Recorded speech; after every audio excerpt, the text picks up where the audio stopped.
Kuyo lenyanga phakathi kwayo ngeke ngalethelwa futhi kwathiwa usayikhumbula incwadi owayilethelwe kuqaleni ethi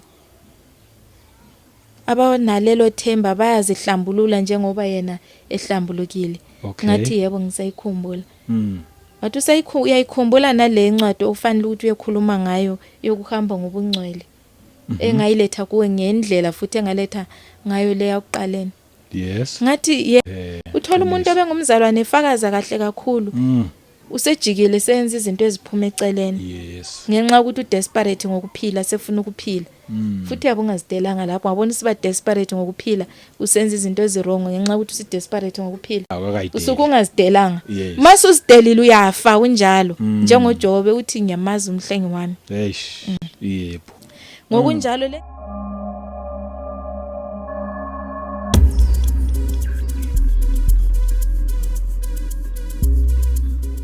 Welcome once again kwiKota 2 Media. Igama lami ngumduduzi ngwakashabangu. Angibingelela abangcwele kuyindawo zonke la kufinyelela khona le channel, la kufinyelela khona le message. Silanje sikhuluma umuntu noNkulunkulu, sikhuluma indaba ezimnandi. Mangabe ukuthi aqala nje ukuhlana nale channel ungasashintshi ungasayindawo. Konke nje ozokuzwa kumnandi kuzokusiza ngendlela ezimangaliso. Nawe nje ongakwenza ukuthi ushare subscribe mangaba kwaka subscribe kwaba subscribeile siyabonga kakhulu uNkulunkulu anibusise kwaba commentayo siyabonga futhi nangama comments enu ngakho nje konke any participate ngakho financially channel members nawe futhi usengaba i-channel member akukho difficult kulula ngendlela esimangaliso siyabonga ke ngingamoshi isikhathi sinosiswethu namhlanje futhi ubuyile usisivuyani Dube ngiyazi abantu abaningi bamthanda kakhulu siyamthanda nje kakhulu sonke othanda ukubizwa ngoMadube sinaye futhi namhlanje ubuyile usiphathele nje another message futhi uyena ke nje ozoyichaza yonke into mina ngifuna ukumkhulumela but ake simbingelele sabuka kakhulu siMadube. Amen ngiyabingelela babushabangu ngibingelela Kota 2 Media ngibingelela abalandeli bonke nabalaleli beKota 2 Media nabo bonke emhlabeni nje abasibukayo belalela izwi likaNkulunkulu siyabonga babingelela bonke ngithi abaphile ngegama leNkosi uJesu uyabathanda uNkulunkulu uyabathanda uJesu Kristu nathi futhi siyanithanda kakhulu ngizibongele futhi nakubalandeli beKota 2 Media kuko konke nje abakwenzayo kimi bayangicheka ngazo zonke izikhathi bengibulise basho ukuthi bazwile imiyalezo bengitshele ngisho noma sekungena i-episode okusho khona ukuthi bayigada impela bayilinda ngiyabonga kakhulu izithandwa zezulu uNkulunkulu uyanithanda kakhulu kuyangijabulisa kakhulu nabaphendukayo kanjalo nje ngasho ngithi anazi udumo endinikeza uNkulunkulu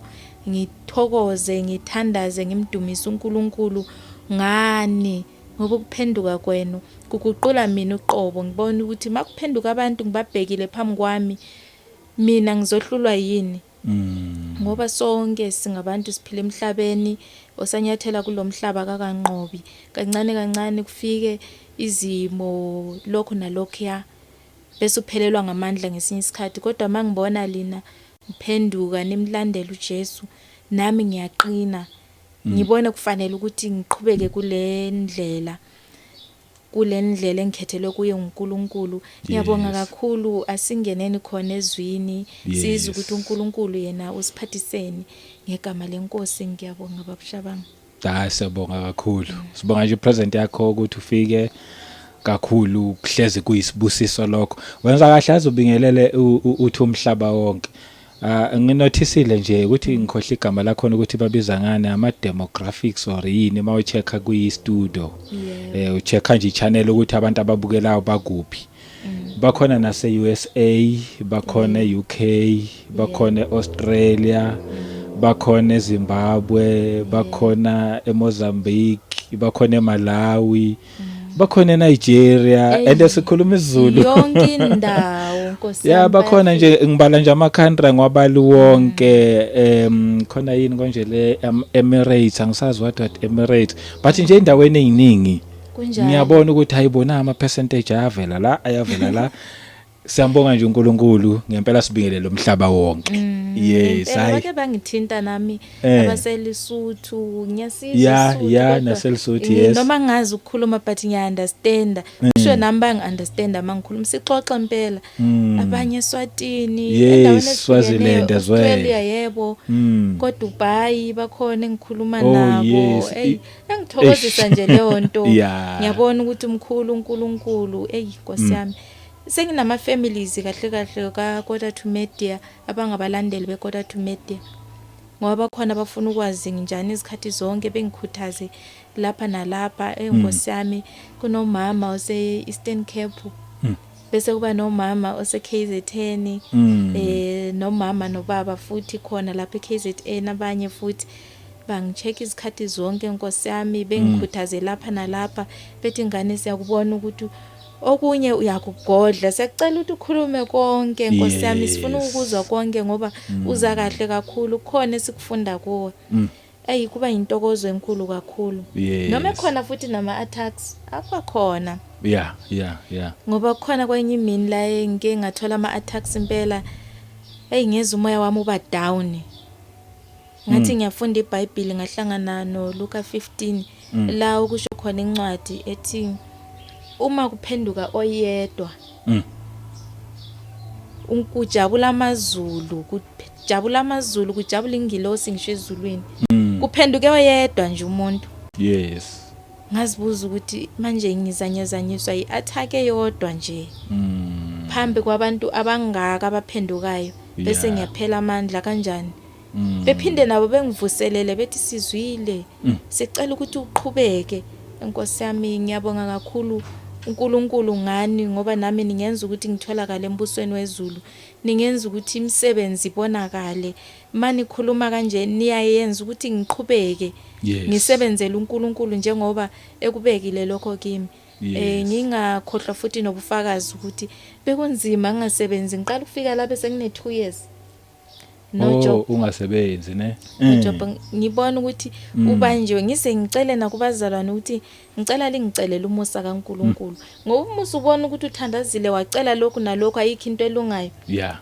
sokufanele ucela umusa kaNkulunkulu kufanele ucela umusa kaNkulunkulu usebenze kuwe ngiyakhumbula le ndoda ayihlela eminyango icela imali kwaza uPetro noJohn bengena eTempelini Izenzo chapter 3 yes yebo bengena eTempelini bathe befika kuyo yayi expect imali bathi yegama lenkosi uJesu sukuma uhambe uyazi ukuthi ngesinye isikhathi uyacela umsebenzi expect wona umsebenzi kanti uNkulunkulu ebese bheka izidingo zakho ezingcono kunalokho yena waye expect imali but wathola ukudlula lokho ukuthi asukuma ahambe ngenyawo zakhe ekwazi ukuzisebenzela enze lokho nalokho ya nami mathe ngicele konke mfisa ukuthi ngabe kuyalungiswa empilweni yami sengehlulekile ngagcina ngithi izithandwa zezulu ngicela mhlawumbe eyona imthandazo izozwakala ngicela ningithandazele ngicele nje umusa kaNkulunkulu sengifuna umusa nje ukuthi uwenza kuliphi side lempilo yami angikhethi but ngicela umusa nje kuNkulunkulu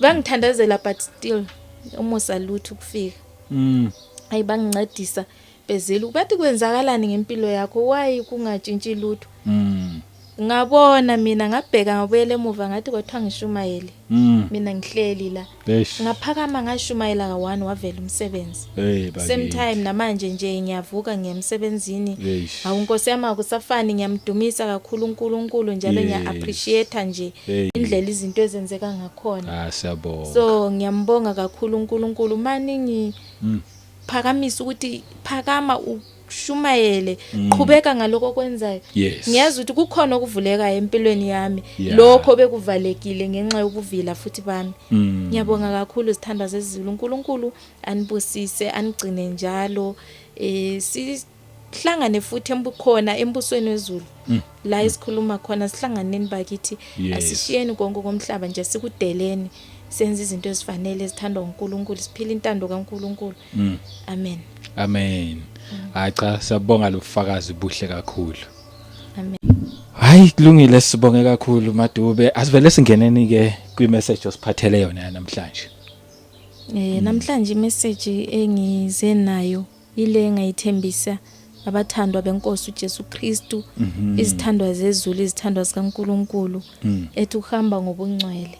Oh yes. Yebo, incwadi yes, nami yes. engaphenduka ngayo, engasho ngayo ukuthi iGPS yami, indlela yami kahle kahle uNkulunkulu angibekele yona ukuthi ngihambe ngayo.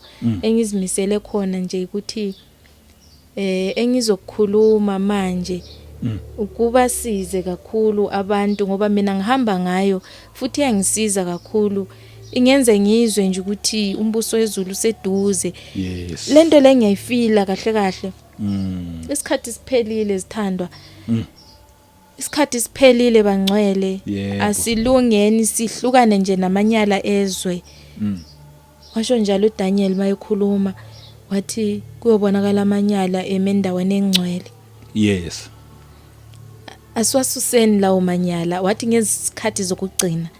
So ngoba siyawabona vela khona endaweni engcwele kuze kube nzima umuntu mayethi sicela usilayele inkonzo eright, ichurch eright, nama ngisazi ukuthi ngizothi yipi. Ngoba endaweni eziningi sokugcwele amanyala encithakalo labo na uDaniel. Yes. Kube nzima nje ukuthi ngizothi yipi. Kodwa ukuphenduka kumuntu. Yes. Ukhona omunye oze wathi ngifisa ukuphenduka nendlu yami. Kubalekile kuhle kusuke kuyizifiso zethu sonke but makusokhulunywa ukuphenduka kuphenduka wena wedwa. Yeah. Usungabamema ubanxusa bendlu yakho niyahamba nonke enkonzweni kodwa seningahamba futhi ni attend every day bebe bengaphendukanga kuphenduke wena wedwa. Oh yes. Yebo. So kuphenduka kuqondana nawe wedwa. Wena bakhulekele befumane umusa kaNkulunkulu.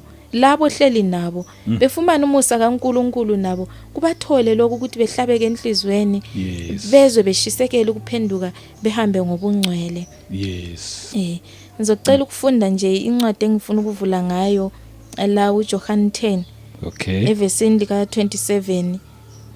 Inhloko yombhalo ithi inhloko yombhalo ithi umalusi omuhle. Then inhloko yombhalo yokuqala ne esibili ku 22 lapha inhloko yombhalo ithi uJesu ungumesiya. Then ku verse 27 ithi izimvu zami ziyalizwa izwi lami nami ngiyazazi ziyangilandela. Yes. Ngizinika ukuphila okuphakade. Azisoze zabhubha naphakade. Akekho ongazihlwitha esandleni sami. Ubaba onginikile omkhulu kunabo bonke. Akekho ongazihlwitha esandleni sika baba. Mina nobaba simunye. Amen. Amen. Ngifuna ukuvula nje ngamazwi amafishane ethi ezami izwi lami ziyangizwa. Yes. Lana ngivulela kubantu okufika isikhathi bezwe izwi likaNkulunkulu okusho ukuthi ngabantwana bakaNkulunkulu ngoba utezami izimvu ziyangizwa ziyalizwa izwi lami bese zingilandela. Uthola ukuthi umuntu uzwile izwi kodwa bese sithi kukhona okusangibamba. Uthetho lamadoda edoba inhlanzi laphayana. Wathi shiyana amanetha ningilandele. Yes. Ngizolenza abadobi babantu. Oh yes. Azange bengabaze bavele bawashiya amanetha same time. Makukhona la kufanele uphenduke khona, vele uphenduke same time manje.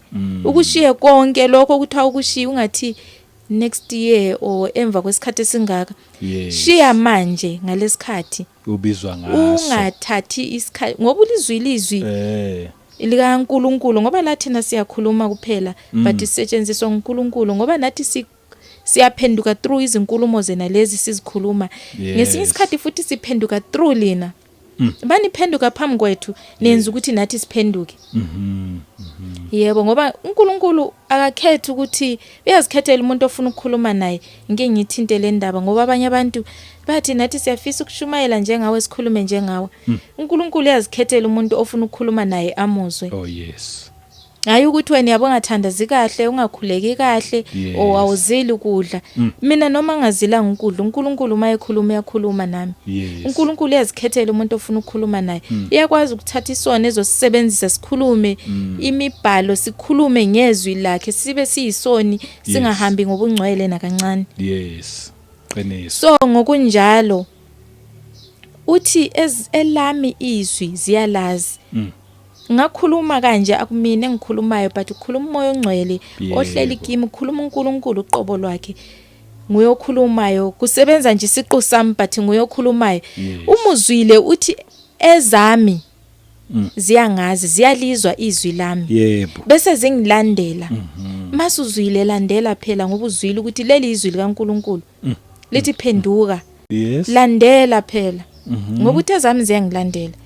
Uzwa kanjani uphinda uhlale la uhleli khona ungalandeli. No uthi nezingasizo zalesi sibaya ngiyazamukela. Ngizondle kanye nezami. Yes. Yenzani njalo zithandwa zezulu. Isikhathi asikho siphelile sincane. Konke lokho kushiwo ngumbhalo ukuthi sizokubona siyakubona. Okunye kwathiwa sizokuzwa ngamahungahunga. Niza kuzwa ngama-rumors ukuthi endaweni ethile kwenzeka into ethile. Siyibonile impe yase-Russia, iRussia nani? Ukraine. Ne-Ukraine. Kwathiwa angazi thina silinde ukuthi ziyenzekele la kithi siyibona. Kwathiwa okunye sizokuzwa ngamahungahunga. No. Sizokuthiwa isendaweni ethile. No Israeli nePalestine. Zikhona nje izimpi ama-signs nje akhona. Kunjalo ngama-signs lawo. Kusiphi isikhathi? Yebo.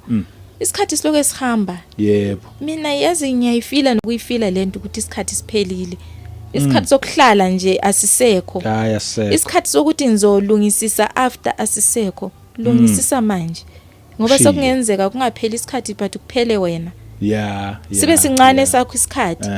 So lungisisa isikhathi esavuma uyetholakala nawe kuleli khaya esikhuluma ngalo elungumbuso wezulu. Ngicela ukuthi sinyukele kuvesi kuncwadi vele bengithe sizoyifunda uRomans 12.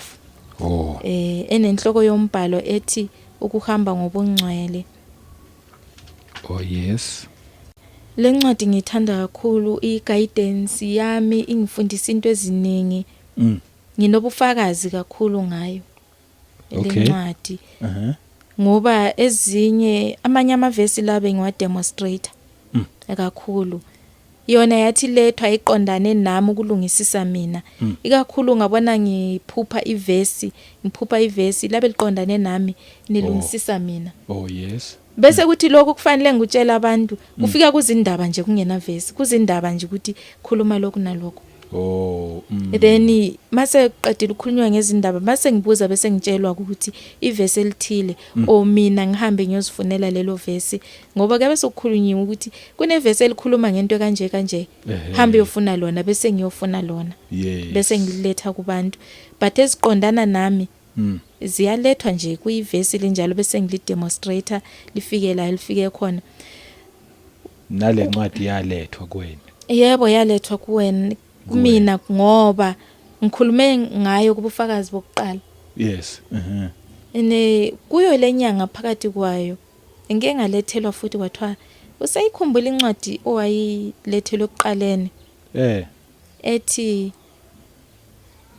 abanalelo themba bayazihlambulula njengoba yena ehlambulukile. Ngathi yebo ngisayikhumbula. Wathi uyayikhumbula nale ncwadi ofanele ukuthi uyekhuluma ngayo yokuhamba ngobungcwele. Engayiletha kuwe ngendlela futhi engaletha ngayo le yakuqaleni. Yes. Ngathi yebo ngiyayikhumbula. Kwasokuthiwa zifani yini lezo zinto. Ukuhlambuluka njengoba yena ehlambulukile. Nokuhamba ngobungcwele. Ngathi ziyefana. Kodwa bengakaze ngikunanzele lempilweni yami ukuthi le ngayithole ekuqaleni nale ngithole later. Alright. Ziyafana yini? Kodwa manje ngiyabona ngempela ukuthi no ziyefana. uNkulunkulu uthanda ngihlambuluke. Yes. uNkulunkulu uthanda sihlambuluke. Yes, ngingalivaleli ngaphandle ngoba ngizoshare lana nisherela indlela uNkulunkulu afuna ngiphile ngayo, indlela uNkulunkulu athanda siphile ngayo, nawe uphile ngayo. Ngicela singene encwadini Inhloko yombhalo ithi uhamba ngobungcwele. Oh yes. Ivesi lakuqala lithi ngakho ngiyanincenga bazalwane ngobubele bukaNkulunkulu ukuba ninikele imizimba yenu ibe ngumnikelo ophilileyo, ongcwele, othendeka kuNkulunkulu, kube ngukukhonza kwenu kokuqonda. Niyancengwa bazalwane ukuba ninikela imizimba yenu ibe ngumnikelo othandekayo kuNkulunkulu. Ninganikeli imizimba engathandekiyo kuNkulunkulu.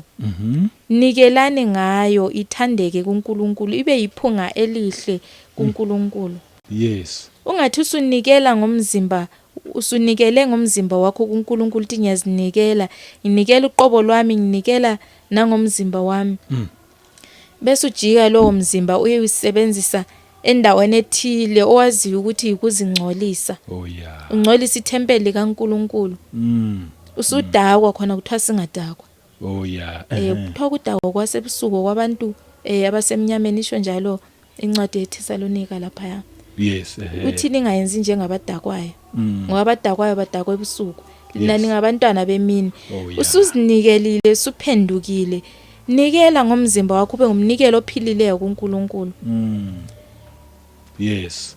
Ube umnikelo ongcwele othandekayo kuNkulunkulu. Uyazi mawunikela ngento angazi ukuthi injabulo kaNkulunkulu iba njani mawunikela ngomzimba wakho. Iba yilolo hlobo. Ngiyakhumbula ngosuku engathola ngaliBhayibheli leli. Indlela engangijabule ngakhona. Yeah. Umuntu enikelile kimi. Indlela nje ngathokoza ngakhona. Yazi uNkulunkulu, yazi mawunikela ngento ethandwa uNkulunkulu. Yeah. uNkulunkulu uyathokoza kakhulu, ngakubusise ngalendlela eyisimanga. Yebo. Ngoba nami ngafisa ukuthi kube kuya ngami bengizobusisa, ngimbusise lo muntu, ngambusisa yebo ngalendlela engimbusisa ngayo. But ngangifisa ukuthi kube kuya ngami, kube ngimbusisa ngalendlela ephezulu. Kodwa phela ubusisayo uNkulunkulu ngalendlela ephezulu akusithi. Yebo. So nikela ngalolo hlobo ngomzimba wakho kuNkulunkulu. Ubona ukuthi uyamthokozisa, uyamjabulisa uNkulunkulu. Unikele ngoqobo lwakho. Yebo. Amen. Asiyeni kuvesi elilandelayo uthi ningalingisi lelizwe, kodwa niguqulo isimo sokwenziwa kwenu ibe entsha ingqondo yenu. Ukuze nibe nokuhlolisisa okuyintando kaNkulunkulu. Yes. Okuhle nokuthandekayo nokupheleleyo. Ningafani nalelizwe. Yes. Ningafani nalomhlaba lo. Ningafani nalelizwe. Yebo. Ningalingisi lona. Akusho ukuthi nixwaye izwe, ngoba siphila kilo izwe, siphila nabantu abasezweni abafunwa uNkulunkulu embusweni wakhe. Sibaxwaya kanjani abantu uNkulunkulu ebafuna? Yeah. Uyabadinga, kodwa ningenzi phela njengabo. Ikhona enye incwadi ithi ningahlanganyeli nomuntu ozibiza ngomzalwane, kodwa abe eyisifebe, eyisiphingi. Yes. Enokulwa. Ebenengxabano ngaphakathi kwakhe. Yes. Ningahlanganyeli nabanjalo. Akusho ukuthi ungahlanganyeli nabantu abanjalo abaphila ezweni. Siyahamba nabo, siyaphila nabo, siyasizana nabo. Yes. Kodwa ungayenzi njengabo. Ozwake. Awungenzi njengabo. Wesiphathi umuntu ongumzalwane mayesenza lezo zinto ephila kuloko. Sokungenzeka nawe ubone uzizwe comfortable ekubeni uwone ufebe wenze lezo zinto ube umzalwane. That's why uthiwa ungahlanganyeli nawo. Kodwa umuntu ophila ezweni ongamaziyo uNkulunkulu ebe yisifebe, phila naye. Sizana nawe. Iba close naye. Akusinkinga leya.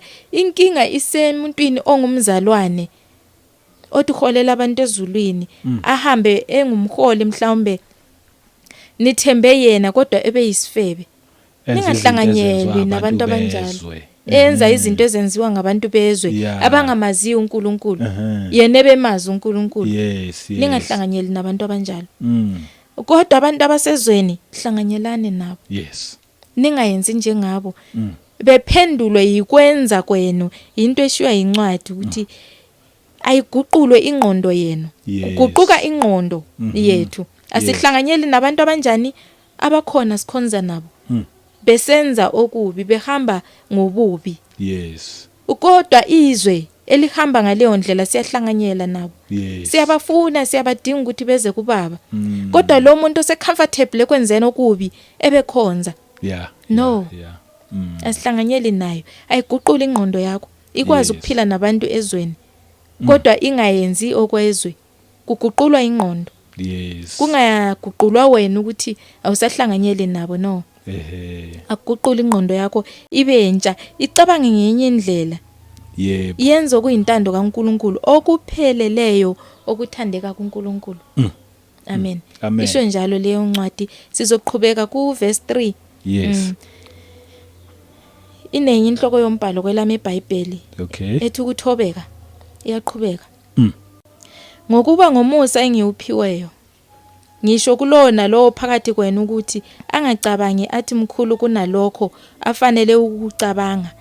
Kodwa acabange kube ngokuqonda njengalokho uNkulunkulu abele lo nalo isilinganiso sokukholwa. Uthi ngomusa engiwuphiweyo. Ngisho kulona lo phakathi kwenu ukuthi angacabangi ukuthi umkhulu. Siba nenkinga thina mase sishumayela kanje bese sicabanga ukuthi sibakhulu kunabanye abantu.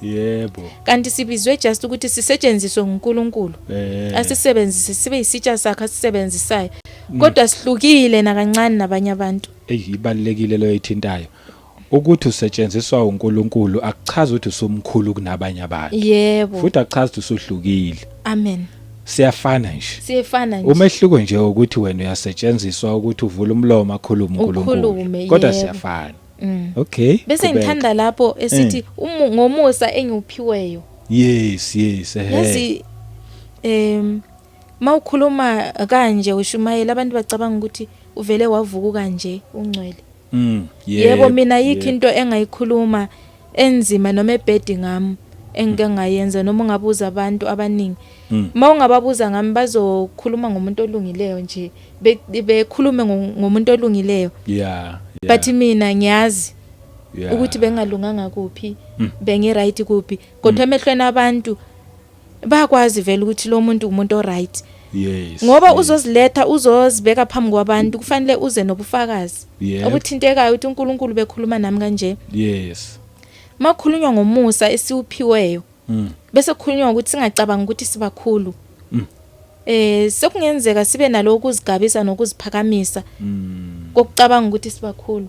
But mangikhumbula ngelinye ilanga ukhona umngane wami okwangi-invite ku birthday yakhe. Ngaya lapho sasibaningi. Birthday kudliwa inyama, ku right kuyadliwa kahle. Abaphuzayo bephuza. Akhanya ukuthi yimi engaphuziyo lapho. Mina utshwala bangiphika nje kudala especially lobushisa ugoloko. Bayala impela bayala nje. Bengithi ngaphuza okuyi1 nje kancane nyokula full month. Cabanga kufanele ngiyemsebenzini. Lesikhathi ngiyagula ngiyaphakanyiswa mina sengiweak. Sengiweak angisakhona lutho. So yabona ukuthi into engekho right leyo yayimphika. Kodwa kuba ngiphikanga kube ngihleli manje etshwaleni. Ngiyaphuza. Kodwa ngomusa engiwuphiweyo umusa kaNkulunkulu wenza ukuthi utshwala bungigulise ngingabuphuzi. Akusintando yami le but intando kaNkulunkulu kungumusa kaNkulunkulu angenzele wona engimdumisa uNkulunkulu ngawo ukuthi baba ngiyabonga uyangithanda. Ngisusile entweni ethile wangibeka la ngikhona. Ngalolo suku bagcina sebethenga bathi uma ungakuphuzi lokho akunankinga zikhona ezimnandi la. Ba nikeza isayida. Ngitshela ukuthi ngaphuza nje kancane. Nami ngeke ngifake ibhlukwe njengabo bonke ngiclean nje. uNkulunkulu bengiprepare bengakafiki la. Ngingakaphenduki ngokufaneleyo. Ubengiprepare. Ngaphuza. Ngitshela ukuthi ngalandwa ngomunye umuntu owayephuza njengami. Wazongitshela ukuthi sisutshwala bukufanelanga. Waye ungagani nje isithunzi sakho notshwala ukuhambisana. Lesikhathi ngitshela uyangihlebela useduze nami. Ukuthi kungezwe abantu abaningi njalo ngaphatheki kabi.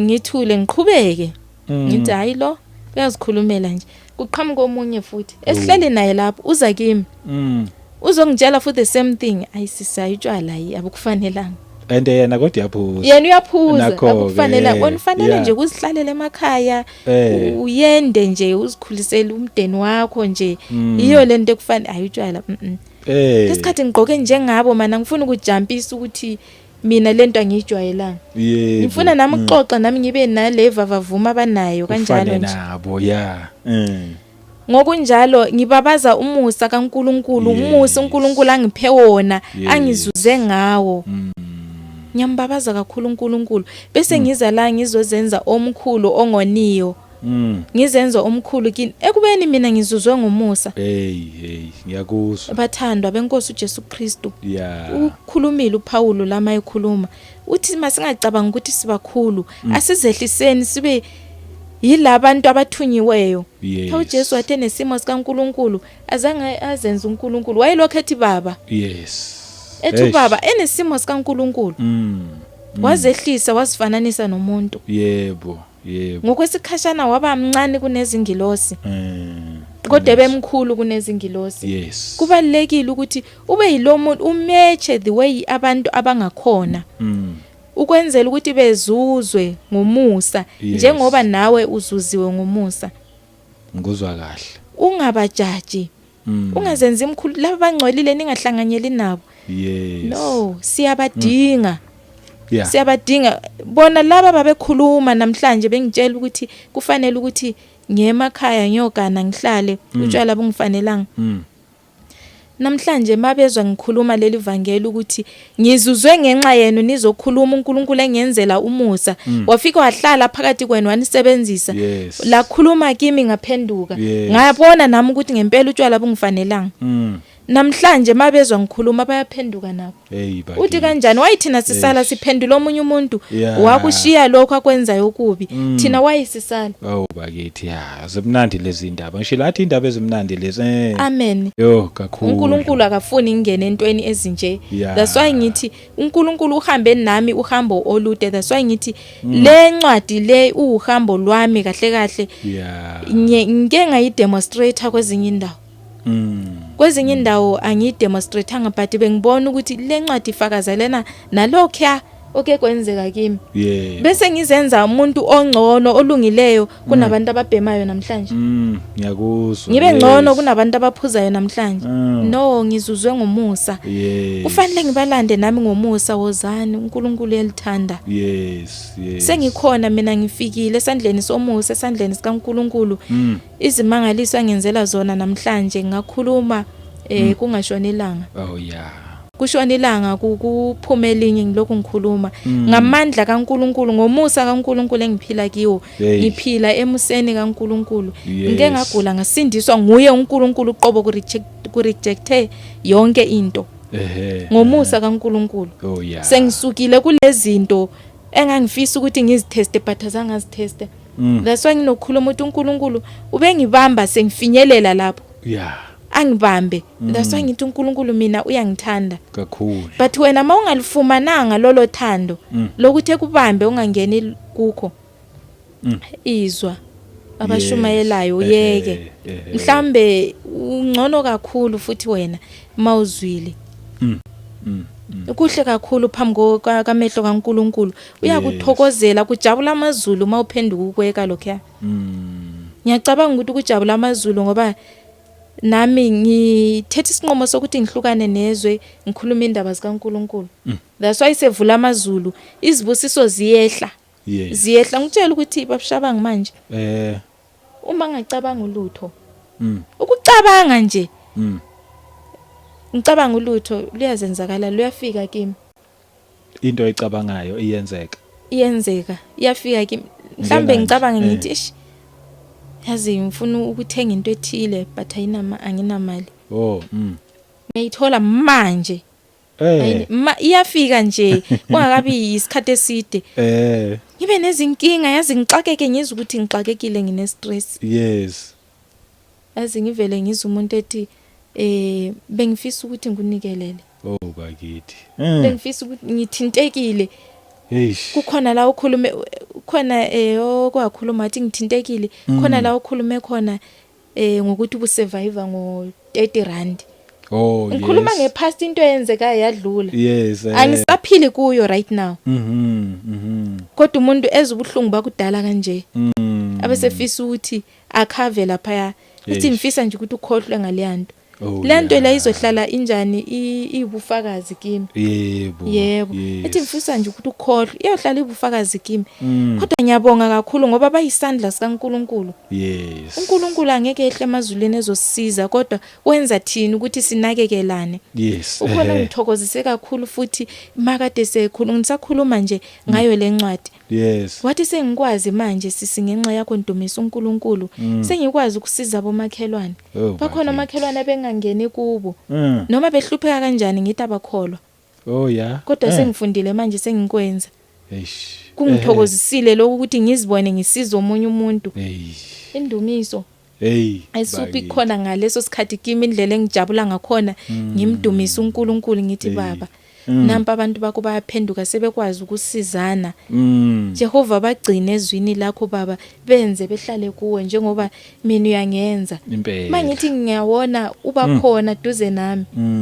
Nkosi yami mina ngiyamthanda uNkulunkulu ngoba ungithandile mina. Yebo. Amen. Ngicela siqhubeka kuverse 4. Yes. Uthi ngokuba njengalokho sinozitho eziningi emzimbeni munye, kepha izitho zonke azinamsebenzi munye. Kanjalo thina sibaningi simzimba munye kuKristu.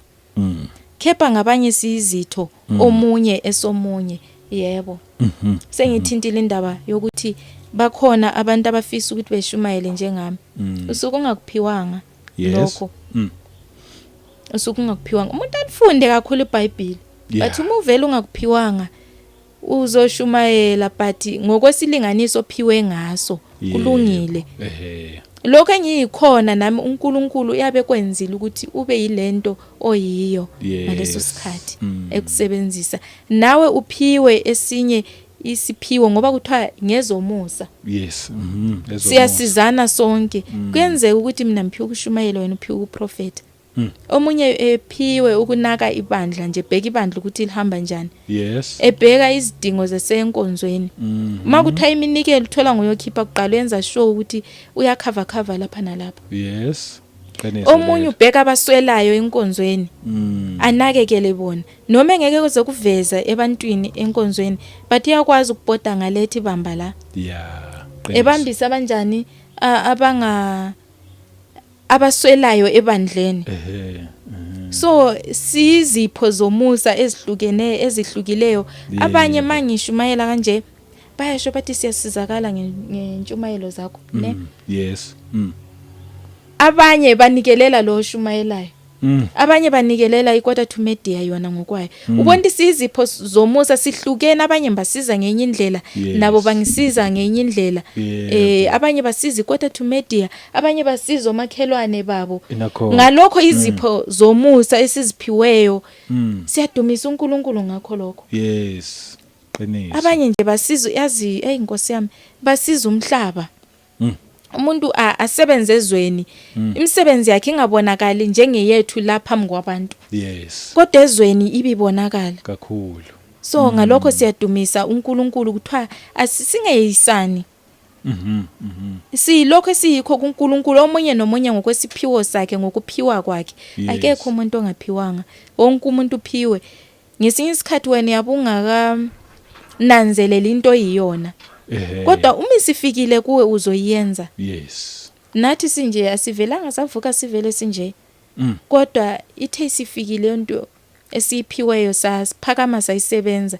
Nawe mase kufikile uzophakama usebenze. Kuphela khuleka ukudingisisa ukuthi kuyikuphi ngiphiwe kuphi mina baba. Yebo. Ngambulele khona ngenze khona.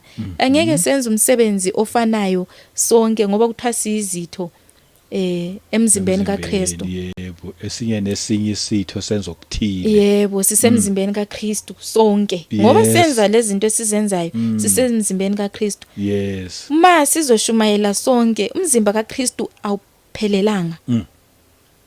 Ngoba phela ma izitho zonke zingaba yilihlo kuthiwa ziyabona amakhala zoba Siyabona sizozwa ngani smelling? Yes Siyogezwa kanjani ngoba phela isandla Izandla sisebenza ukuthi ziyafuneka. sigezwe, inyawo zisebenza ukuthi zihambe. Khanjwe, yes. Kuyasebenzisana nje ukuthi ku-operate ngendlela e-right, Yeah. kufanele kusetshenziswane. Angeke sibe ngabashumayeli sonke. Angeke sibe ngabaprofeti sonke. Lawo bekwe khona, sebenza khona lapho. Ungazibona engathi wena ukhuleke. Yebo. Engathi wena uzile ukudla, engathi wena awunamsebenzi kuNkulunkulu. Lo kumisele wona uaccept usebenze wona. Yazi uma ukhuluma nje Amen. kunofakazi obuncane nje ngiyazi ukuthi ngena kuwena okhuluma Amen. but nalo fazi obuncane uma ukhuluma ukuthi sonke sasizana. Yeah. Ngesikhathi ngisasemncane emakhaya ngiyakhumbula ngangilovile esikoleni ngiphelezela umkhulu simo semoholweni. Amen. Simile ke stopini emakhaya le nquthu le simile nje stopini silinda ama taxi nawathatha isikhathi sawo ukuthi afike. Hawu kwaqhamuka nje iveni yadlula. Hayi yaphinde ya reversa. Maye reversa omunye nje usesiyabuza niya kuphi? Hayi ngiyamtshela ke mina ukuthi hayi singiphelezela umkhulu uye emoholweni pension yabo. Amen. Hathi gibelana usigibele evenini ahambe nathi asibeke straight la kuholwa khona. Yazi lo yaseswavela wathi sengikhansele wonke umsebenzi wami wanamhlanje. Ngizonilinda nje. Nenze konke nikwenzayo ngiyoze nginibuyisele endlini. Yazi la siswahlala nathi ilanga lonke emoholweni mhlawumbe manje sikashesha ngazi but ngaleso sikhathi mhlawumbe kuze kushawo 2-3 nje kwenziwa yonke le muntu yakhona ama processes akhona. La sisiloyana wasilinda kwaze kwashaya leso sikhathi masiqeda wathi akukho yena nifuna ukuyokuthenga vele sasodlula nasemashop. Yeah. Sathenga impuphu kulezi ikhathi ke ngisasemncane bekukhona 80 kg wempuphu fakwe emotweni konke nje ukudingwa amazambane wena amakhabishi konke nje kwafakwe emotweni wasibuyisela eJaldini angeke ngimkhohlele yase sangimazi ngamgcina ngalelo langa lelo. Lokhu ngizama ukufakazela kulokho kusho ukuthi sonke emzimbeni kaKristu khona esikwenzayo. Yabona into ayenza kudala kanjani but angizange ayikhohlwa ngoba akekho omunye wakwaphinde wenza into efana nale. Ngayibona empilweni yami yaba umehluko nje yaba isimangaliso ngakhula ke nami nalento yokuthi nami ngifuna ukwenza njengalosisi lo. So sonke nje omunye nomunye kune part okumele uyenze ungabhadalisi for free. Vele mawusebenzela uNkulunkulu ba for free. Cabanga nje ukuthi masonke singayenza le patterns wayo lwasisi. Ubani ozoshumayela? Nakho ke ubani ozoprofeta masingayenza yona le sonke yaphathi ngoba kuthiwa omunye nomunye unesakhe isiphiwo somusa asiphiwe uNkulunkulu. Yebo kuyenzeka ukuthi uhalele isiphiwo esiphiwe omunye umuntu kodwa accept indlela oyiyo ngoba kuyenzeka ukuthi nalowo muntu osiphiweyo leso siphiwo akasifisi. But usesetshenziswa njengathi thina nje sigcine sesisetshenziswa ngenkani. Uze ukuthi ayilento bingekho mani kimi nje sidalo kodwa sengize mphila kiyo sengidalelwe sengiyithanda. Yabona mina futhi kufanele ukuthi ngene ezulwini na kanjani. Isho njalo incwadi kaJohn mayikhuluma uthi sibizo uthwa singabantwana bakaNkulunkulu asikabonakali esiya kuba yikho sizobonakala mhla ebonakaliswa yena kithi. Yebo. Isho njalo so ukuthi usho ukuthi hayi mina ngingcwele nyangena ezulwini esinye isikhathi kuhlala kwabanye abantu kabi sokungathi uyabajaji ukuthi mhlambe bona ngeke bengene ezulwini kanti sisanyathela kulomhlaba. No, that's why ngithi ngizongena ezulwini ngoba senginabalandeli beKota Media abangigadayo.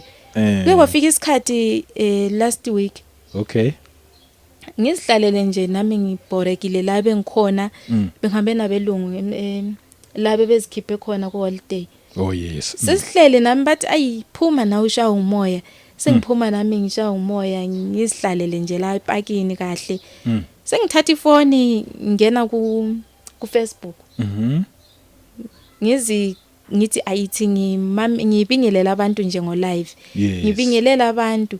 Sokufika leyanto phela yafika nje vele masujwayile usuphila kiyo. Izwi livele lifike selikhuluma okwalo. Sengiqala ngiyakhuluma manje ngezwi ngikhulume.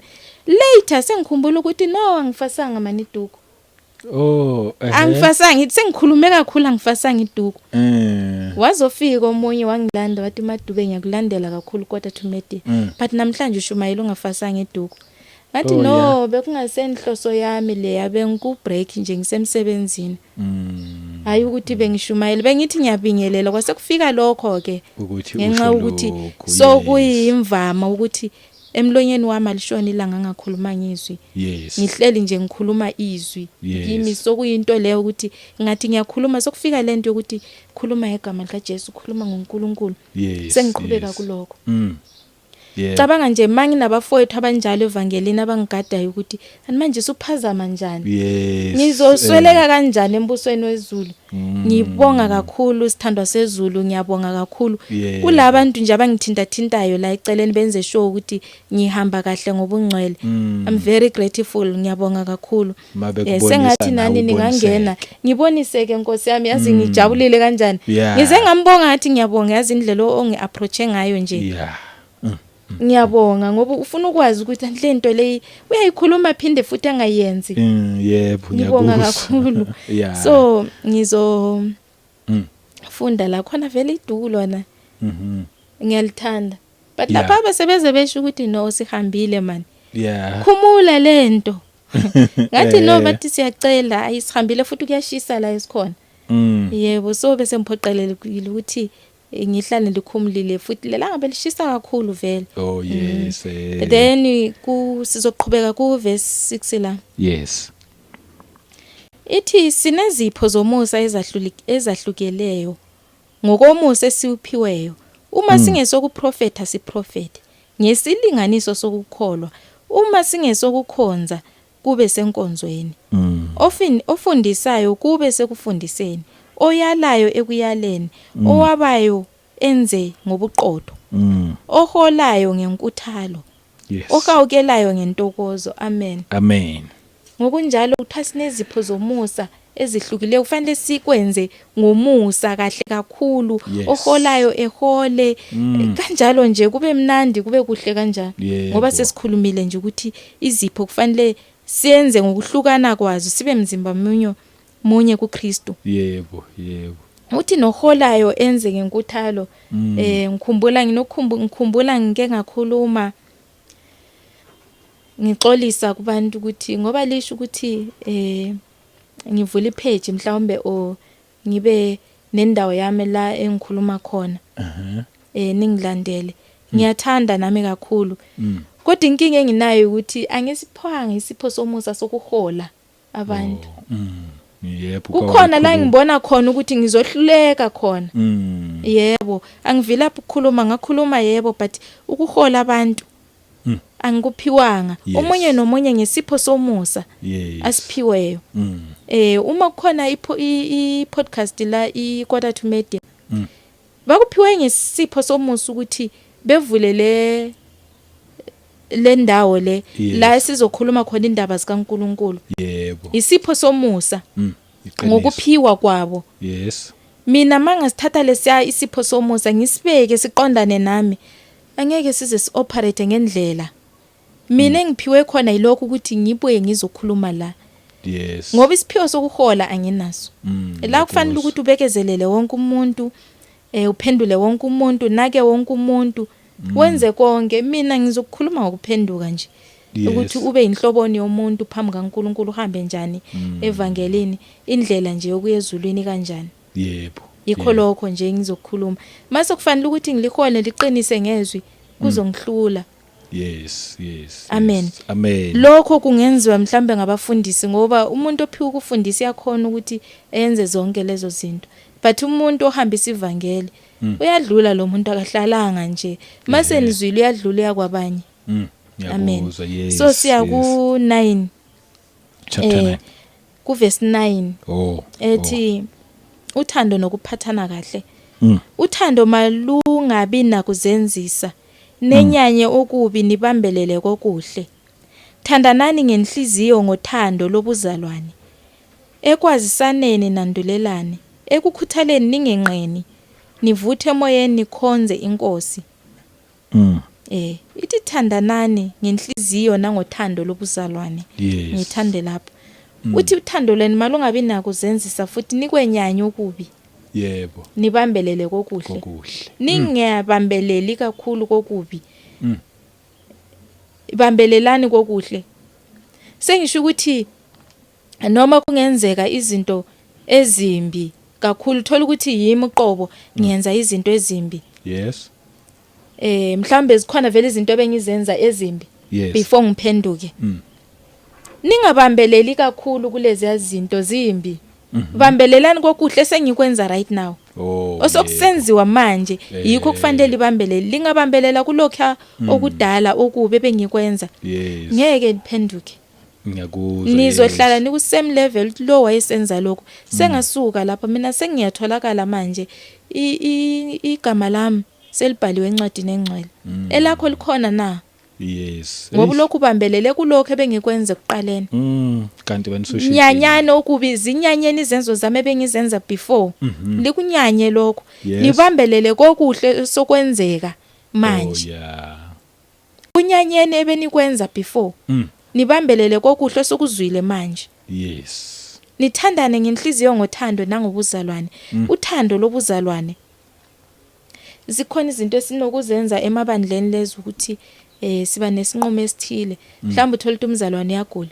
Akasakhona ukusebenza siyazi kufanele adle phela. Yes. Sesisenza singabazalwane sithi asikhupheni mhlawumbe ama 20 rand isenzele umzalwane. Kuhle lokho asikwenza siyibandla. Senzele umzalwane. Kunothando lobuzalwane oluphuma kuwe. Ukuthi yambona umuntu uyagula akasebenzi. Ungayiqoqa abanye abazalwane ukuthi asimenzeleni okuthile. Menzele ngokwesilinganiso. Lokho kukhonwa nguwe. Yebo. Yilo uthando lobuzalwane olukhulunywa uPaul ukuthi kwenzeni ngothando lobuzalwane. Nikhuthale. Ngiyakuzwa. Linakekelane. Yekhulunywa ngoverse 9. Yes. Lana masikhuluma noverse 10. Uthi ningenqeni nivuthe emoyeni nikhonza inkosi. Lokho kwenziwa abazalwane vele kungenzeka ukuthi wena ukwenza ngoba uphoqelekile. Ukuthi ngoba sokwenziwe ibandla lonke nama ngikwenze. Kodwa mase kukhulunywa ngothando lobuzalwane. Uyenza into engayenziwa ngebandla lonke. Into eyenziwa nguwe uwedwa. Yes. Amen. Amen. Sizoqhubeka kuverse 12 ethi ethembeni nithokoze osizini nibekezele ekukhuthaleni ningenqeni njalo hlanganyelani nabangcwele ekusweleni kwabo nikhuthalele ukungenisa izihambi. uNkulunkulu uthi sikhuthalele ukungenisa izihambi. Sihlanganyele nabangcwele ekusweleni kwabo. Yazi ukuswela komzalwane kubuhlungu kakhulu. uSathane uyafika. Kunenye incwadi uPaul mayikhuluma ngisazo uKorinte 2 Korinte 11 mangaphazama 13 lapho. Ethi kufika isikhathi ingilosi kaSathane ingimukule. Ngizoyicheka kahle. Ingimukule ukwenzela ukuthi ngikhumbule izimiso zikaNkuluNkulu. Bakhona abantu abangcwele abahambisa ivangeli likaNkuluNkulu abashumayelayo, abantu abasebenza imisebenzi kaNkuluNkulu. Ofika uSathane ebadlikidlikize, ebacele njengoJobe, njengoba wayemcele kuNkuluNkulu, ebacele ukuthi uNkuluNkulu ngiphe yena ngimdlikidlikize kancane. Mase emdlikidlikizile kufanele lina njengabazalwane nibone imisebenzi yena lo muntu osesandleni sikaSathane right now. Ocelwe uSathane kuNkulunkulu. Kufanele ukuthi ebone imisebenzi kaNkulunkulu eyamandla ngani bazalwane. Ngokumsiza kwenu ngoba uSathane maye usesandleni sakhe yenza sho ukuthi ukuthathela yonke into. Uthola umuntu obengumzalwane efakaza kahle kakhulu. Usejikile senza izinto eziphuma eceleni. Ngenxa ukuthi udesperate ngokuphila sefuna ukuphila. Futhi yabungazidelanga lapho wabona siba desperate ngokuphila usenza izinto ezirong ngenxa ukuthi usidesperate ngokuphila. Usuke ungazidelanga. Mase usidelile uyafa unjalo njengoJobe uthi ngiyamaza umhlengi wami. Yebo. Ngokunjalo lencwadi ikhuluma ngaleyo nto mayithi hlanganyelani nabangcwele ekusweleni kwabo. Uyaswela umzalwane ezephume ayoyenza izinto ezirong.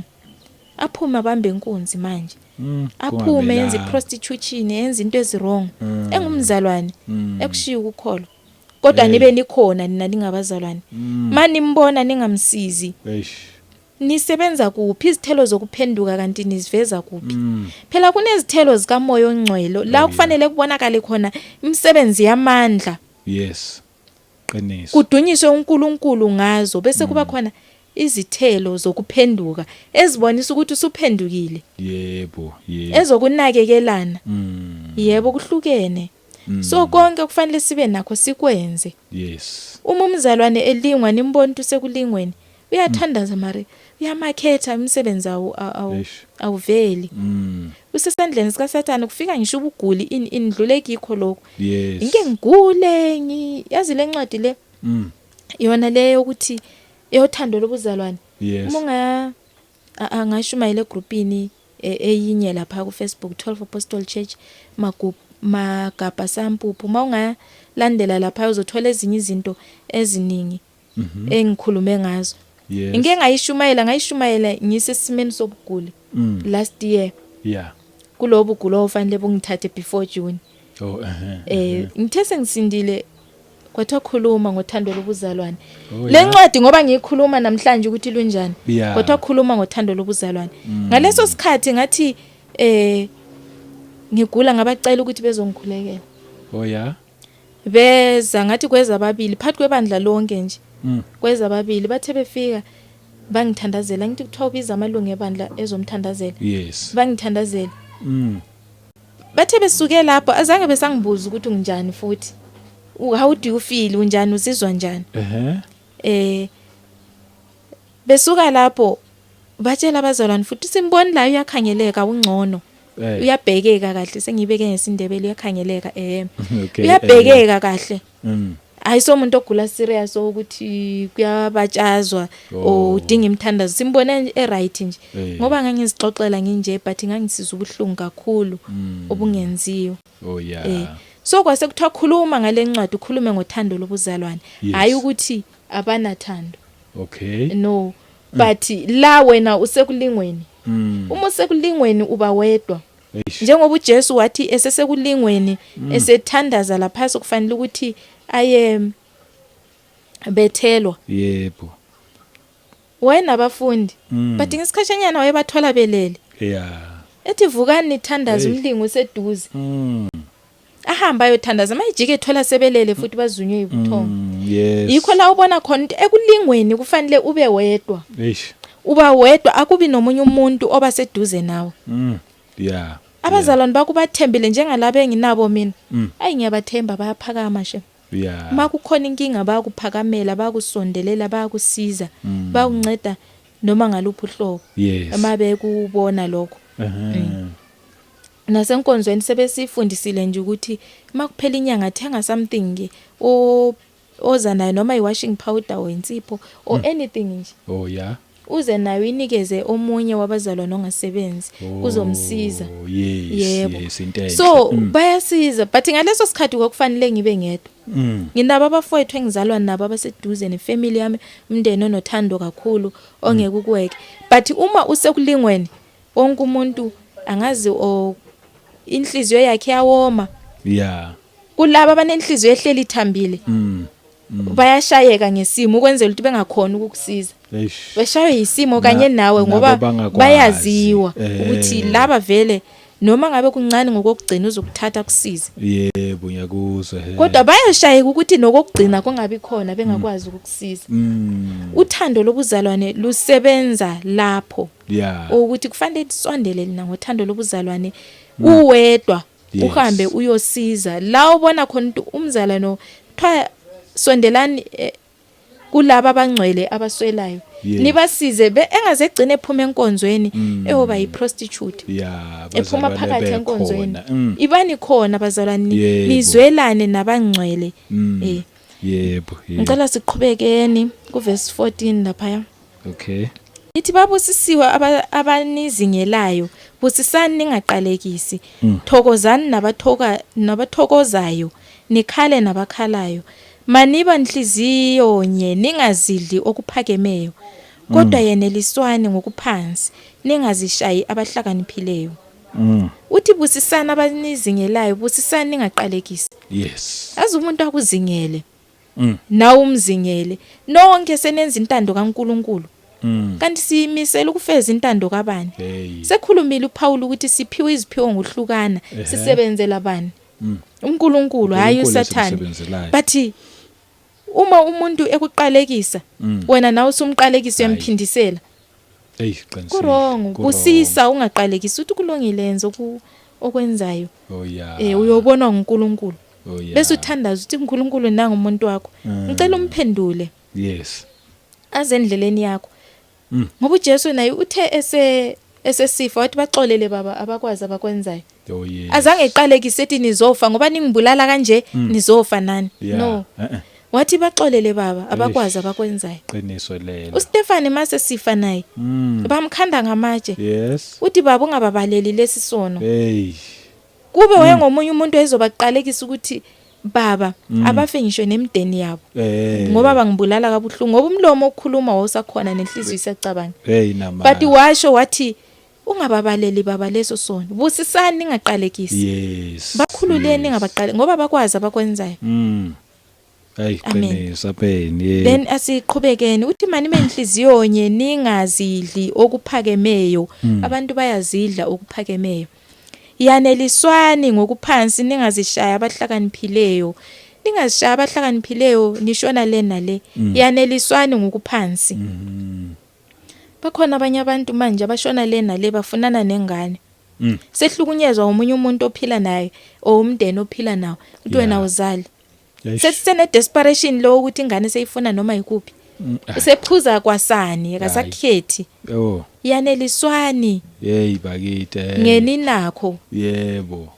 ningazidlo okuphakemeye ungazidli kakhulu ungastressi kakhulu ngoba thina sinazo ingane siyakhala nongenayo ukhalela ukuthi ngabe unazo thina esinazo siyakhala ukuthi siyozondla ngani kunzima akukho lula sonke siyakhala siyefana sonke iyaneliseka ngalokho nakho mawunazo neliseka mawungenazo futhi neliseka kuyazi uNkulunkulu kuyintando kaNkulunkulu kuyisibusiso ukuthi nathi sibe nazo kuyenza ukuthi uyithole ungayihlelanga ungayifuni nje ungalindelanga ukuthi ube nayo kodwa ube nayo ingane ukusho ukuthi you are blessed ubusisiwe uyabusisa kuyisibusiso uNkulunkulu angakubusisi yamkela uzokubusisa ngokunye qinisa angeke sifane ngokwezibusiso esibusisa ngendlela ezihlukileyo ngisacela siqhubeke siye pheleni la uthi ningaphindiseli umuntu okubi ngokubi nakani okuhle phambi kwabantu bonke uma kungenzeka ngokwenu hlalisalani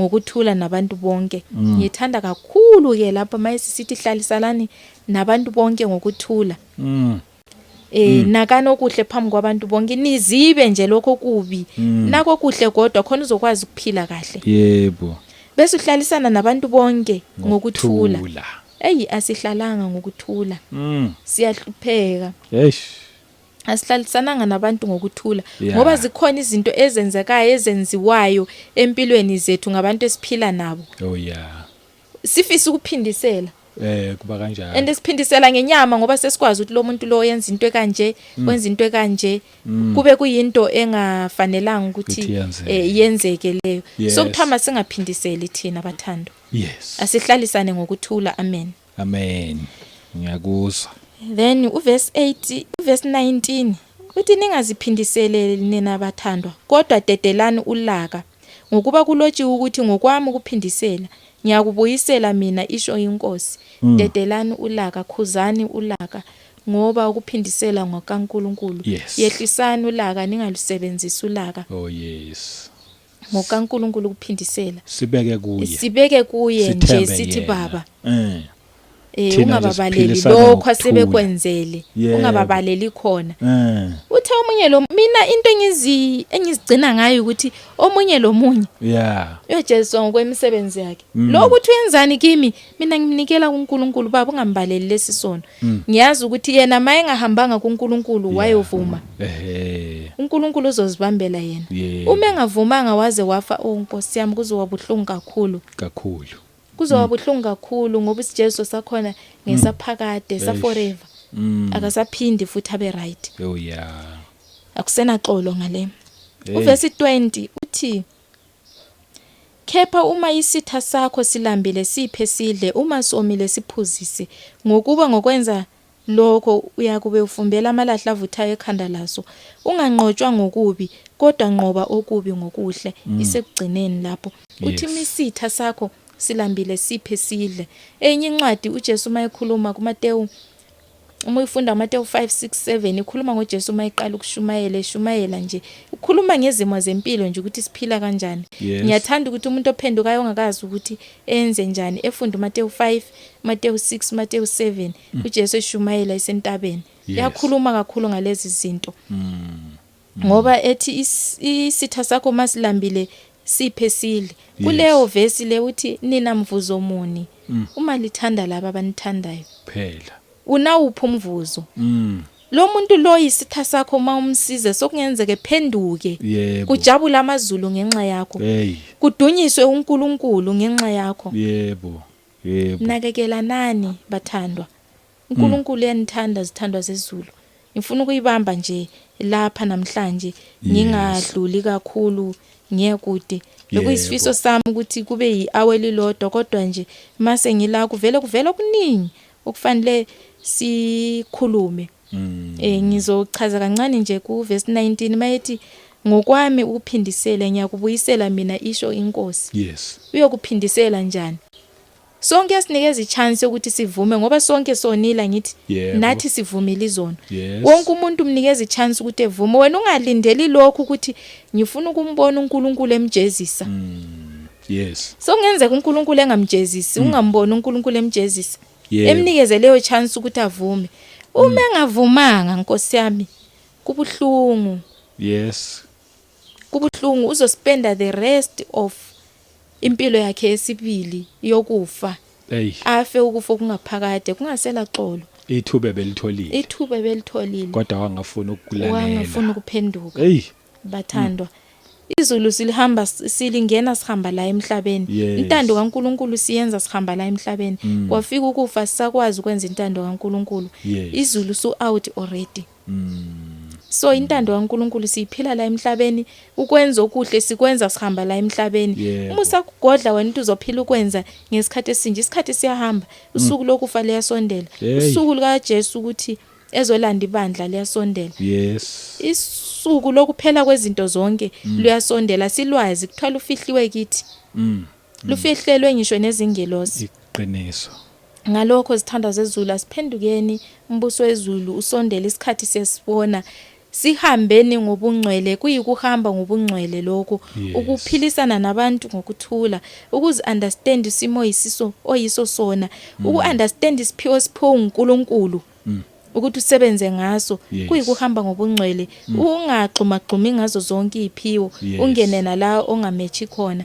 Hlala la obekwe khona, usebenze la obekwe khona. Mangabe uNkulunkulu uyaphindezela iziphiwo ngoba phela emasikhuluma ukhona nomfanekiso lo wamathalente ukuthi bangeza ezinye ngenxa yokusebenza kwabo uNkulunkulu wathola ini iziphiwo lezi yase zi more than ona 5 waphiwa 5 more. Wathola sena 5 more. Ona 2 kungenzeka ukuthi ngokuzikhandla kwami ngizithole sengikwenye level uNkulunkulu sefake esinye isiphiwo phezukwami, zikhandle kuleso siphiwo ophiwe sona. Then uNkulunkulu uzoyengeza yena ngokwesilinganiso somusa kulokho okuphiweyo. Ikuhamba ubungcwele, ungaxhumaxhuma kuzo zonke indawo, uzogcina ungasahambi ngobungcwele. Bese sinaka izitha zethu, sisizane nazo. Noma ngabe singaxolelanga usisize. Noma ngabe ukonile akaxolisanga msize. Siphile nabo. Asinamvuzo uma singakwazi ukuphila nabo. Noma ungeke usondele ube close kuye ngoba phela kunzima ukuba close kuye. Noma ungeke ube close kuye kodwa la dinga khona usizo, sondela na uxhase. Ngaloko uxhasa ngakho mhlawumbe aphenduke ngokwenza kwakho. Amen. Ngicela ukuyibamba laba abushabanga. Siyabonga kakhulu ushare nje kamnandi. Mhlambe nje kancane kule party le ushare kamnandi nje, sambonga kakhulu uNkulunkulu ngakho. Amen. Ababukeli banendaba le yama spiritual husbands, spiritual wives, spiritual spouses.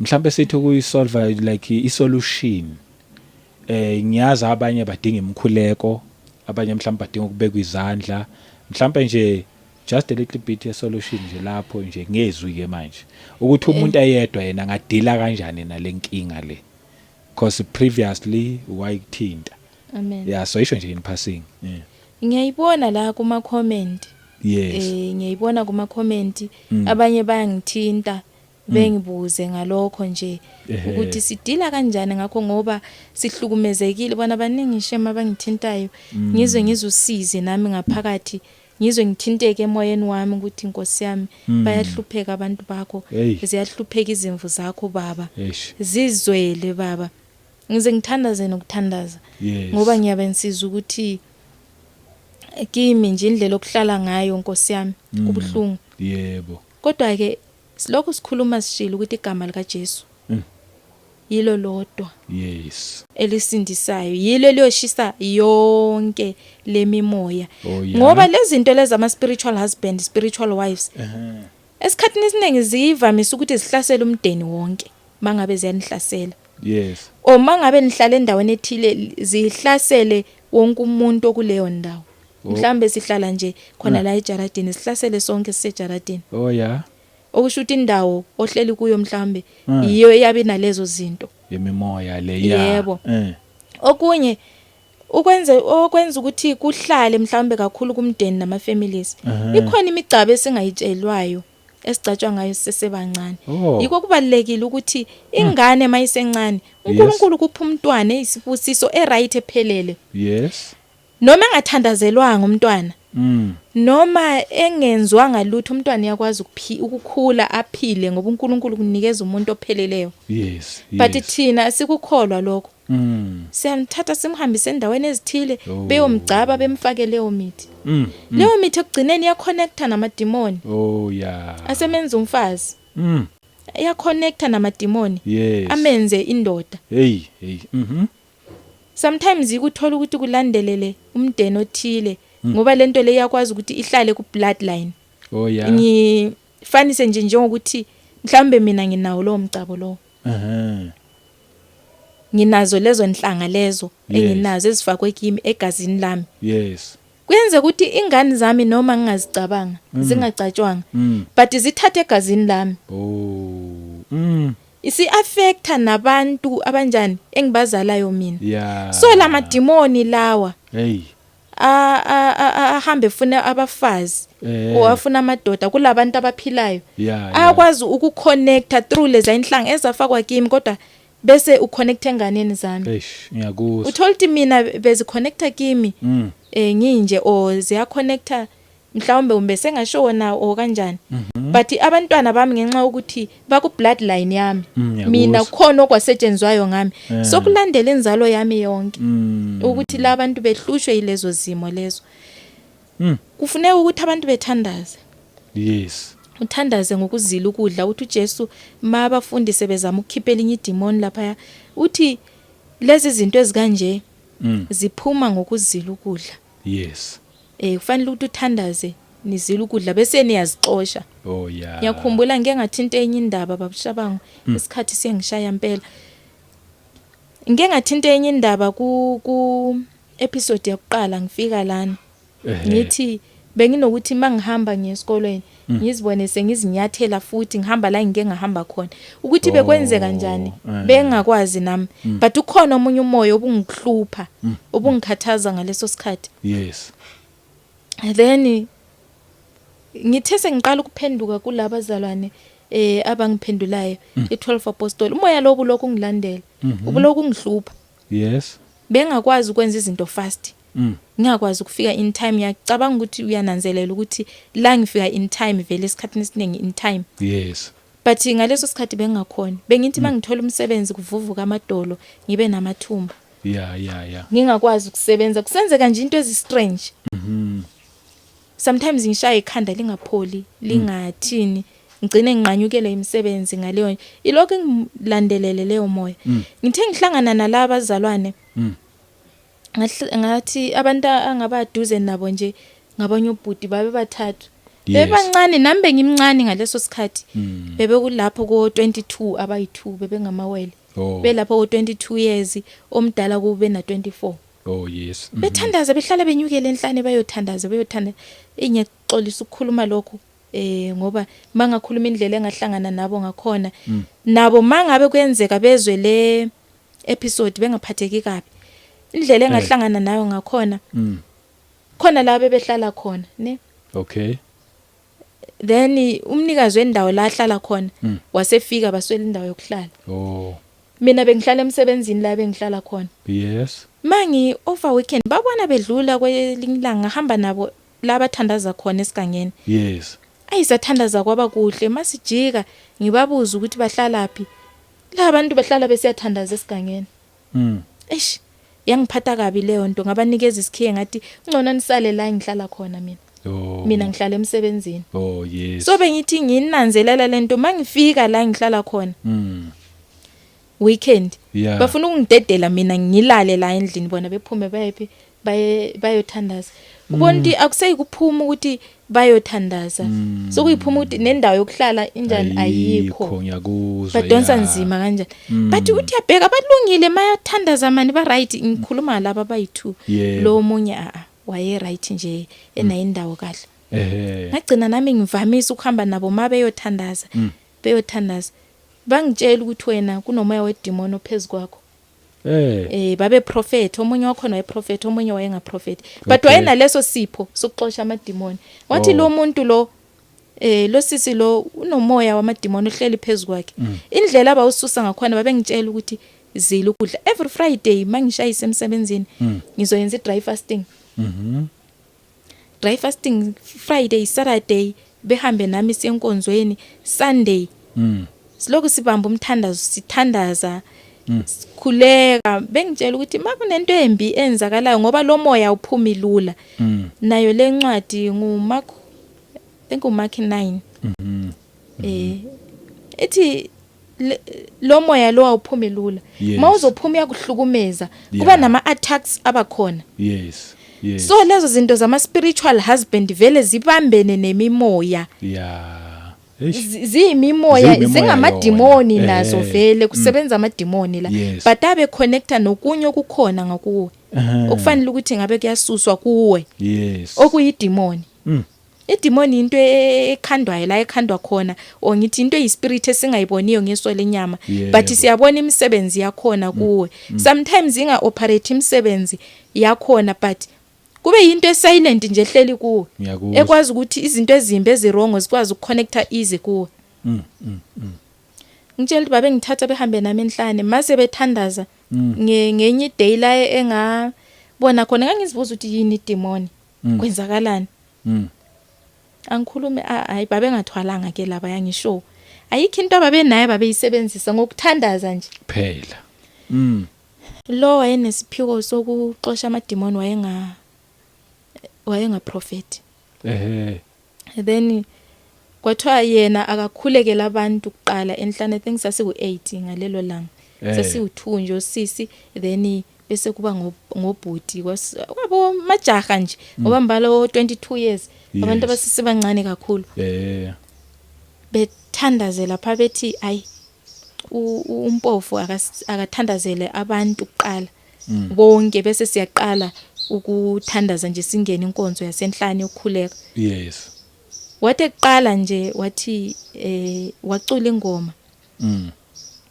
wathi lingawavumela amademoni anyakaze nwayale ahambe ngegama lenkosi nwayale ahambe ngegama lenkosi ukucula nje ababe namademoni ayikhala amademoni but kusho ukuthi kimi la listabone lutho wacula wathi uyaqala ukuthandaza kwafanele eqale ethandazele mina yimi engangiguqa ekuqaleni then senze iline kanje ofanele eqale ukuthandazela mina then uthe ecula waswing isandla nje kanje engakhulumanga ecula nje ethi lwayale ahambe ngegama le uthe swinga kanje isandla ngasuka ekuqaleni yazi angazi yini eyangiphakamisayo ngakuthi sho esihlahleni ngangena nje ukuthi yini yangisusa lapho but ngajikwa ngazibona sengithe choko ngaphakathi esihlahleni bangisusa bathi une demon lo bathandaza balixoxa baliyala balisusa la xoshwa la hamba bathi lathatha isikhathi lalingihlukumeza lijike ngoba lifuna wena uqobo uzinikele wena uqobo utshintsha ukwenza bathi anything yenzakala noma ungaphatheka kabi ubuye ukhulume la sikuthandazela ungakhubeki ungabi nento balisa ngayo into okhathazeka ngayo leyo uyayikhuluma uthandazelwe ungabi nomuntu ombambe ngegqubu ungacabeni namuntu ngisho kwasemsebenzini ngitshela ukuthi ngesikhathi sebeqalile ukuthi belwe nalo moya bewuxosha ngangisebenza efemini angithi mangisuka eBoysens lapha sigibela isitimela eBoysens station ngangisima duze nomnyango kufikele engqondo ukuthi ngizibulalelani angazi but ngifuna ukujumpa isitimela sihamba sometimes ngemela phambili ngifisa ukujumpela esporweni sesitimela sengigcobe kungekho lutho nje but ngihlukunyezwa yini umoya wedemon mawuphuma uyakuhlukumeza uphumi kahle kuba nama attacks futhi abakhona kakhulu ngoba ngaleso sikhathi futhi ngengisanda kuqhashwa nasefemini banikeza omunye umuntu ukuthi angisiza ukufundisa umsebenzi wakhala la fast ngoba ngangingezwe endlebeni ngingaboni sisemehlweni kwakufika inkungu mangisemsebenzini ubona umoya wedemon usebenza nzima kanjani emuntwini kufika inkungu ngingaboni ngibonele eduze endlebeni ngiyezwa kuduma nje kuyibuwu endlebeni ngiyezwa nix into engagcina so ngangithi mangiphuma emsebenzini ngifuna ukuzibulala futhi every day so bengisebenza nomunye ubaba lapha uthe uphakathi ubevele engene nami esitimeleni emela eminyango enze sure nje ukuthi angisondele duze nomnyango ngoba yena wayibona ingqondo yami ukuthi ikhona le ngqondo yokuzibulala engizama ukungibamba futhi nangamazwi inkosi yami ngiyabonga kakhulu ngagcina isikhathi sekhalalile lo bhuti engifundisa umsebenzi nganikeza omunye futhi ngiyabonga kakhulu ubhuti Gcwensa laphayana wangisiza uGcwensa ngomoya ophansi yazibona uNkulunkulu imisebenzi kaNkulunkulu wangifundisa umsebenzi ngaba wazi ngithe sengiwazi umsebenzi abelungu bebemkhuphula bambeka kwenye indawo mina ngasala sengibambe la bebambe khona imagine lo owaphelelwa inhliziyo masinya kube wayengifundise kahle mhlawumbe ngasala ngibamba umsebenzi bekukhuphuka yena ku next level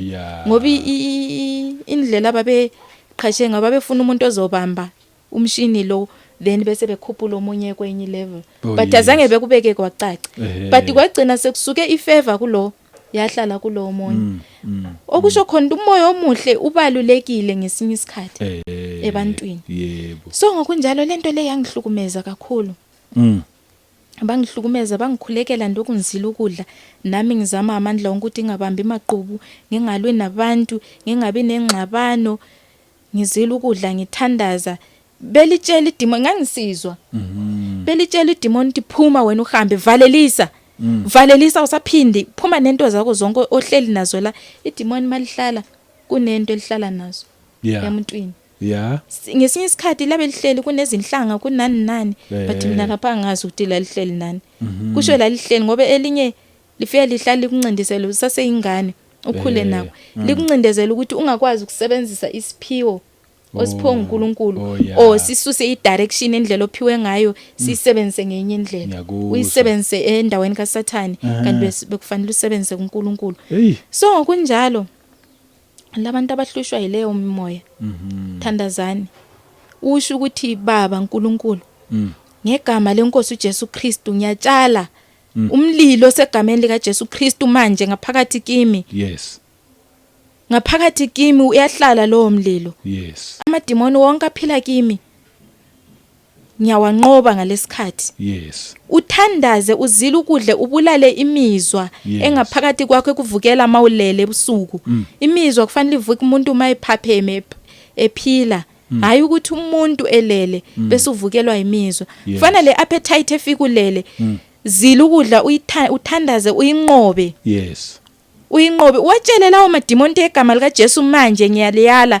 phumani sukani kimi manje niyasuka right now ngegama lika Jesu anisena ndawo kimi la phumani double indawo ezomileyo noma niyacha Yes. Anginankinga kuphumi kimi lokho. Hambani niyocha la enicha khona. Yes. Ungawavumeli ehlale kuwe uvamise ukuzila ukudla. Uyakhona ukuzinqobela khona. Uyakhona ukunqoba futhi ukuncediswa, mina ngancediswa. Oh yeah. Kodwa manje hayi ngiyazinqobela anything nje eqhamuka phambi kwami ngiyayitshela ukuthi wena ngegama lika Jesu. Ungesabi lutho, yabona mawuphethe uJesu awesabi lutho. Lento ukuthi ayesabeka inzima kanjani uyikhomba ngomunwe nje ukuthi wena ubonisa ukuyeyisa. Awuyihloniphi ngegama lika Jesu suka kimi. Yebo. Awufanele ukuhlala kule ndawo ingcwele. Suka kimi. Bese uthabathe izikhali zamaKristu. Efesu 6 ngeke ngakhuluma ngayo ukuthi zisebenza kanjani izikhali zamaKristu. Uma ungazwanga buyela ku episode yokuqala ufunde yona, umamele yona, khona la engikhulume ngezikhali zamaKristu ukuthi sisebenza kanjani, okuyikuthula nensindiso nokukholwa kanjalo nje. Uphathe zona izikhali zamaKristu ulunge. Umthandazo womuntu olungileyo udabula umkhathi, ushisa umkhathi, ushisa amadimoni. Yes. Lunga wena kuqala. Yebo. Ulunge, ungabi nengxabano, ungabi nalutho, ulunge nje ube clean, uzitshela ukuthi yonke into embi ngiyayilahla. Ngoba idemon lihlala nga something. Alihlali nje, lihlala nga something. Yes. Yebo. Then bese uliyala kungasekho ubetshela ukuthi ulitshele straight ukuthi akusekho lutho lokuxhumanisa nami. Phuma uhambe. Kodwa into engulimukisa yona kuzoba nama attacks, wabekezelele ngaleso sikhathi kusiba nama attacks, liyaphuma idemon. Yes. Indlela eliphuma aliphumi nje easy kalula ya. Yebo, liphuma ngaleyo ndlela. So ngifisela okuhle kakhulu la likhona, ninqobe lemimoya. Sizolincedisa nathi emthandazweni sibe sinithandazela, kodwa nizile ukudla. Ngizobe ngixhumana nani abathethe inamba yami bengithinta ukuthi isimo sinjani. Ngizobancedisa la engibancedisa khona. Ngithandaze futhi noNkulunkulu ayambule la ufanele siqhubeke sithandaze khona. Makuba khona ama attacks asiqineni ngokuthandaza, ungaphela amandla ukuthi lokho into akusuki, izimo ziba wesi. Kungakunqamulela umsebenzi, kwenzekeni, kwenzeka into ezistrange, ulimale, ugule, indlela eliphuma ngayo. Yes. Uxabane nomuntu nabantu ophila nabo endlini, ingabe umyeni wakho, ingabe unkosikazi wakho, ingabe ngabantwana umndeni nje. Uxabane nomuntu wonke. Selifuna ukuphuma, vele liphuma njalo, liphuma nzima, but kubekezelele ngoba wena mawusiba nenhliziyo yokubambisa, yokubalisa, ube nenhliziyo enamaqhubu, lithola indawo yokuhlala. Yebo. Lihlala ngesomething engcolileyo, something embi kuidemon. Amen. Amen. Siyabonga ngendlela oyichaze ngakhona. Nami nje engakusho kubantu abahlaselwe yileyo memoya usukhulumile uyichazile. Amen. Igama nje lithi Jesu lona lilodwa liphelele. Amen. Lona lilodwa. Ngiyathemba nje ukuthi before sivalela uzophinde futhi ubakhulekela ababukela, especially abahlushwa yileyo memoya, but at the same time yazi ngophi challenge, but ngiyazi futhi ukuthi uzokhona ukwenza. At the same time kuwena mbukeli ohlushwa yile memoya, noma ngabe ke nje imupho omunye umoya, noma ngabe kupho kunye ukugula nje okukhona emhlabeni, ngizothi mina nawe thatha i-charge empilweni yakho, kube uwena omayo, kube uwena olwayo. Ithi incwadi uma ngabe uyifunda ku Matthew 18:18 nje, nami ngifunda sesivala, ithi assuredly I say to you, whatever you bind on earth will be bound in heaven. Uthi Jesu ngiqinisile enikubopha emhlabeni nasezulwini kuboshiwe. Amen. Le mimoya le yithi esizoyibopha. Wena ohlushwa yile mimoya wena ozoyibopha, nasezulwini izoboshwa. Even kokuba isiboshiwe ngeke isakuhlupha. Kodwa uma ngabe wena uyiyekela then izokuhlupha. Kuningi ke nje akuchazile usisi la. Into nje mina ngizoyicela ukuthi nawe yilwa wenze sure ukuthi iyahamba le mimoya, futhi izohamba uma ngabe yakholwa, and futhi naye nje sovala ngomkhuleko ukwenza sure ukuthi le mimoya sayiqosha. Sisempini phela lababukeli, and esikwenzayo ngishilo nje ngathi mina la sikhuluma umuntu noNkulunkulu. Mhlambe bocabanga nje ukuthi hayi another channel nje, yabona nje abakhuluma khona nje ngezwi likaNkulunkulu. Hayi cha, lasimsebenzini impela nje, nemimoya yona lesemkhathini sayiqosha ngegama lika Jesu, abantu bazokhululwa. And futhi before nje akhuleke ngizokucela nawe ongakamamukela uJesu abe inkosi nomsindisi okuphila kwakho, ungayilwa uthola ukuthi kungakusebenzeli ngoba ukakamamukela uJesu until nawe wamkela uJesu abe inkosi yakho, then usuyakwazi ukuthi mawusebenzisa igama lika Jesu bese liyasebenza and futhi lizokusebenzela. Amen. Kodwa mawukholwa kuJesu ake sikhuleke sibonge. Yes. Amen. Ngicela ukuthi sithandazeni bangcwele emakhaya. Yes. Kuyo yonke indawo kufinyelela khona iKota to Media, izwi leKota to Media. Ngiyacela ukuthi umthandazo lo siwuthathe serious. Yes. Mawuya kuNkulunkulu uyathandaza, especially uhlobo olunjengalolo olunzima njengalolo. Fanele uguqe uzibeke esimeni sokuthandaza. Uzizwe ukuthi manje sengiqala ngiyakhuleka. Yes. Ngikhuleka ngikhuluma noBaba. Ngibikela uBaba udubo engenalo. Yes. Ngikhuluma noBaba, ngiyakhala kuBaba. Ngiyambikela inkinga engibhekane nazo. Umbikele uBaba. Yebo. Kodwa ngoba phela usukhola uphiwa amandla ukuthi wayale lamadimoni akuhlukumezayo. Kholwa ukuthi amandla lawo nawo ukuthi uzowayala. Yes. Uma usuqedile ukubikela uBaba inkinga obhekane nazo.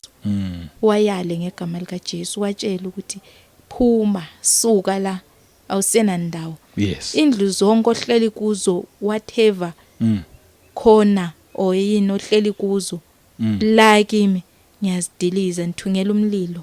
Yes. Uyehlisa ilangabi lomlilo kaJesu. Yes. Osegameni lika Jesu. Uhlalise phakathi kuwe. Uzinikele uthi Baba sengifuna ukuhamba ngobungcwele. Ngicela ungihole ubambe isandla sami. Indlela okumele siye ngayo kuNkulunkulu siyothandaza sizithobe. Uhambe futhi oright ungasesinengiswa, ngithi sikhulumile last ukuthi umuntu oyisinengiso uba njani. Ugqoke kahle, ube phambi kaNkulunkulu bese uyakhuluma naye. Ngicela ukuthi sithandazeni. Yebo. Baba Jehova, ngegama leNkosi uJesu Kristu, ngiletha nampa abantwana bakho phambi kwakho. Bayakhala Baba, ungibonisile la abavalelwe khona. Namanje noma ngikhuluma Baba ngiyabona la abavalelwe khona. Baba Jehova, hambela kibo ubakhulule simakade. Hambela kibo Jehova ongcwele mnini amandla wonke. Yes. Baba masingakhali kuwe sizokhala kubani? Yes. Sikhala kuwe Baba, vula lezo zindlu Baba. Bakhulula abantwana bakho la ababoshwe khona simakade. Yes. Noma kufungiwe ku bloodline yabo Jehova la bakhona, la baphila khona. Kufungiwe kuleyo mhlaba la Nkosi abafungelwe khona ukuthi bephile kuleso simo. Behlukunyezwa ngama spiritual wife, spiritual husband. Bethakathiswa Nkosi. Besenza konke okungalungile Baba. Bakhulule Jehova. Uthe zakho ziyalazi izwi lakho. Zizwile izwi lakho kodwa bayehluleka ukulwisana nale mimoya. Bakhona baboshiwe Baba. Bakhulule simakade kule mimoya ebabophileyo. Yes. Ngalesikhathi Baba siyakhala siyanxusa kubana uzwe imthandazo yethu, usizwele isihawu, usizwele usizi, usisuse Nkosi kule ndawo Nkosi esikuyo yokuboshwa ngalesi sikhathi Baba. Ngibakhulekela abantwana bakho. Baba ngalesikhathi Baba ngiyawayala lamadimoni abalandelelayo elandelela ukuphila kwabo ngegama lika Jesu. Ngiyawasusa ngegama lika Jesu, anasabelo phezu kwemizimba yabo. Baba lawo madokodo akhona emzimbeni yabo Baba, lawo makamelo, lezo zindlu noma yini Baba okuhleli ngakho lamadimoni Baba Jehova. Ngiyazidiliza ngegama lika Jesu, ngitshala umlilo empilweni zabo. Umlilo egameni lakho Jehova, osegameni lakho ngiyawutshela kubo, ngiyawutshala Nkosi kubo ubana uhlale kibo ngegama leNkosi uJesu Kristu. Lamadimoni engakwazi engahlaliseki kubo, eshe mayihleli kubo engakwazi ukuhlala Baba, ngiyazi ukuthi kunzima ukuphuma kwedimoni liyabahlukumeza. Ngicela ube nabo, ubaphe ukubekezela, ubaphe ukuzilwela, bekwazi ukuwanqoba, beyazi ukuthi wena uNkulunkulu, bengawesabi, bengasabi wonke ama-attacks abaqondana nawo baba benze bebe nesibindi sokuthi bewakhomba amadimoni bewayale bewatshela ukuthi awayokutsha esihogweni bewayale bewatshela ukuthi ehambe double indawo ezomileyo la uthi ahlale khona ayohlale khona anasabelo kubantu bakho Nkosi nalabo emilingo abaphilisa abantwana bakho ngaphansi kwencindezi yokuba Nkosi belale nento zabo zokuphila Jehova ngalesikhathi baba ngiyabakhulekela ukubana Nkosi inhliziyo zabo zizwe izwi lakho bephenduke belahle okubi Jehova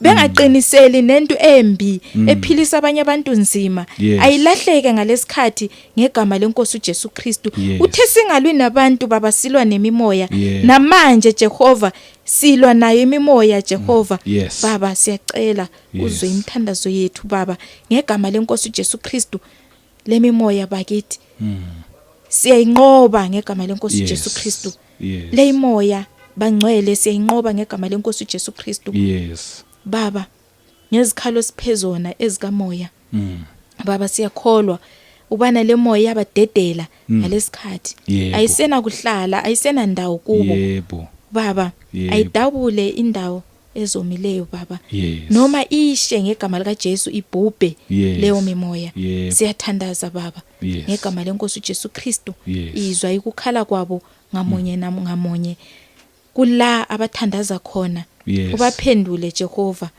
benqobe bekhole baba ulethile ukukhanya phambi kwabo yenza kubana behambe kukhanyeni lidunyiswe igama lakho Nkosi ngokusindiswa kwabo bekwazi ukudumisa besho ukuthi baba usenzele lokho baba ususile kuhluphekene okuyikuthi baba abanye bayaphila bafisa ukugana kodwa kunzima enxa ukuthi imimoya ibangcolisile baba Jehova siyacela ukubana ubazwele Nkosi bakhala abantwana bakaIsrayeli wezwa imthandazo yabo nathi siyakhala namhlanje izwa imthandazo yethu baba sengibakhulekela bona uqobo abantu baphamandla ukuthi mabe iyala lemimoya engabe nenkani isuke mabe iyala lemimoya baba isuke ingahlali kubo mabe iyala lemimoya baba iphume ihambe ingaphindi baba ijiki ibuyele kubo baba siyathandaza siyakholwa siyakucela ngegama lenkosi uJesu Kristu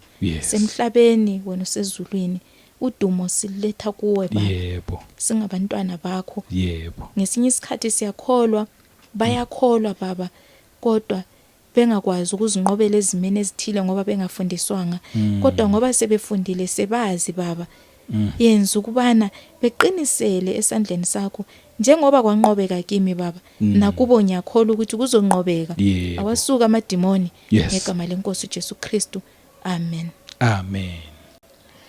siyabonga kakhulu ngomkhuleko mangabe ukuthi nawe ubuthandaza kanye nathi wazwafika la kholwa ukuthi namhlanje uyolala peacefully ngomoya kaNkuluNkulu lawo madimoni anqotshiwe amen sithula empilweni zabo amen yebo silethe sibonge nje ubaba osezulwini okuyena osithwala wazwafika la ngibonge nje nakubabukeli bonke kuyindawo zonke uNkulunkulu emuhla nibusise ngiyazi khona abantu yebo balandela iKota to Media kodwa ngiyazi abalandeli bakaNkulunkulu amen yebo bonke nje umuntu ulandela uNkulunkulu sanibonga kakhulu nonke emakhaya ngomusa wakhe asiphinde sihlangane kwivideo elandelayo amen